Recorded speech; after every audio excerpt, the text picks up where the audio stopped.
Astronomie, astrophysique, cosmologie, astroparticules. Ça se passe là-haut, par Eric Simon.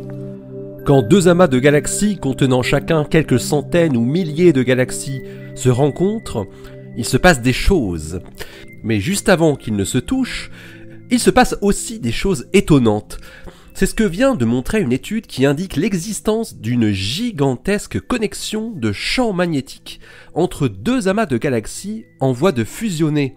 Une étude parue dans Science cette semaine.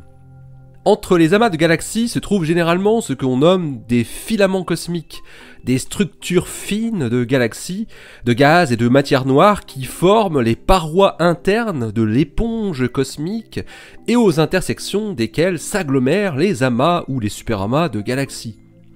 En grossissant par agglomération successive, les amas de galaxies peuvent produire des champs magnétiques intenses et donc des particules relativistes au sein du gaz, qui est plutôt du plasma, échauffé à des températures de l'ordre de 10 millions de degrés. Les amas en voie de fusion que l'équipe de Federica Govoni ont observés sont dénommés Abell 399 et Abell 401. Les astrophysiciens les ont observés en ondes radio avec le radiotélescope LOFAR, le Low Frequency Array. Et ce qu'ils observent, à leur grande surprise, c'est une sorte de jonction de champs magnétiques entre les deux amas, le long du filament cosmique qui les relie. Ils observent en effet une émission radio à basse fréquence, à 140 MHz, soit une longueur d'onde de 2,14 mètres, et dans tout l'espace séparant les deux amas. Cette émission radio, qui n'est autre qu'un rayonnement synchrotron, signe la présence d'un champ magnétique intense et d'électrons très énergétiques qui spiralent autour des lignes de champ en émettant du rayonnement. Mais une telle structure de dimension aussi vaste, 10 millions d'années-lumière séparent les deux amas, n'a jamais été vue auparavant. Selon les chercheurs, l'accrétion de matière le long du filament joignant Abell 399 et Abell 401 injecte probablement des ondes de choc et des mouvements chaotiques sur des échelles spatiales très larges. Mais le mécanisme d'accélération ou réaccélération par choc diffusif, le processus dit de Fermi, qui peut être à l'origine de l'émission radio d'électrons, peut difficilement être invoqué ici, avant la collision proprement dite entre les amas.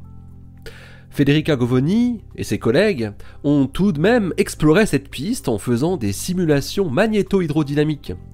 Ils ont ainsi fait évoluer une paire d'amas de galaxies de masse et proximité similaires au cas du couple Abell 399 et 401, avec une résolution de 4 kPa. Mais voilà, le résultat que les chercheurs trouvent avec ce mécanisme, c'est une émission radio 1000 fois plus faible que ce qu'ils observent dans la réalité. Et en plus, l'émission issue des simulations est beaucoup plus localisée que celle observée entre les deux amas. Selon les astrophysiciens, un autre mécanisme doit donc être à l'œuvre pour réaccélérer les électrons dans le milieu intergalactique entre les deux amas. Ils arrivent à montrer que les observations peuvent être produites avec une série de réaccélérations successives seulement si une population d'électrons déjà ultra-relativistes se sont accumulés entre les deux amas et y remplissent la quasi-totalité du volume. Ce faisant, cela limite l'âge de ces électrons, du fait de leur perte radiative dans le milieu, à une valeur inférieure à 1 milliard d'années. Mais voilà, la prise en compte de cette forte contrainte temporelle dans un tel plasma dilué requiert probablement des mécanismes de réaccélération encore non identifiés.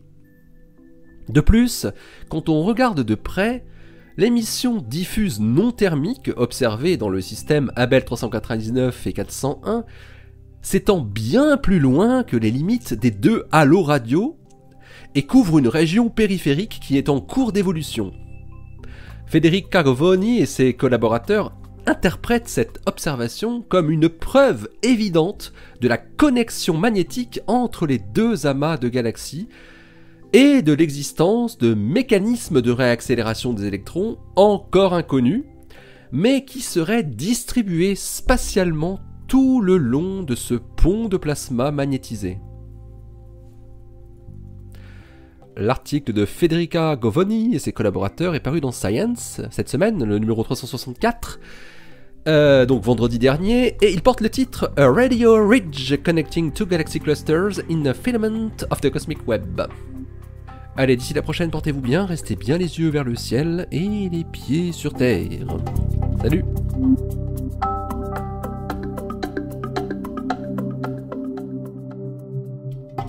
Thank you.